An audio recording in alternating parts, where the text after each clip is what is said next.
தக்காளி பழம், தக்காளி,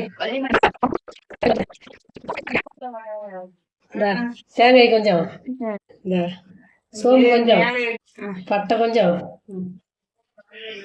லவங்க பூவு, இதை அரைச்சிட்டு வந்துடணும். தனியாக வச்சுக்கணும். எண்ணெய்க்கு தேவைக்கு தகுந்த மாதிரி எண்ணெய் ஊற்றிக்கணும். எண்ணெய் காஞ்சதும் வெங்காயத்தை கொட்டணும். வெங்காயம் பூண்டு தாக்கணும்.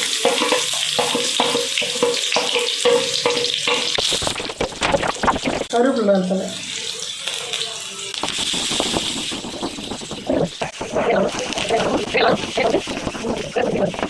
மிளகாத்தூள், மஞ்சள்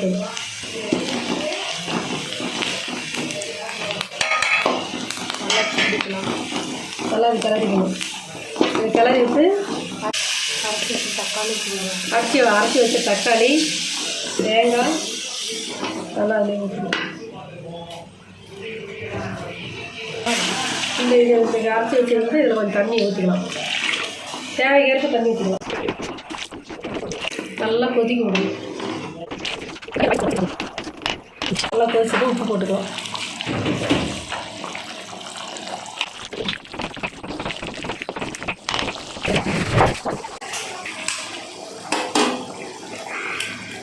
குழம்பு கொதிச்சதும் முட்டையை உடைச்சி ஊற்றணும்.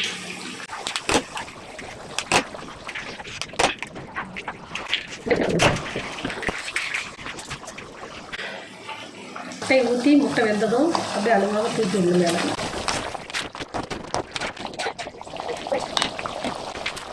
முட்டை கிரேவி ரெடி.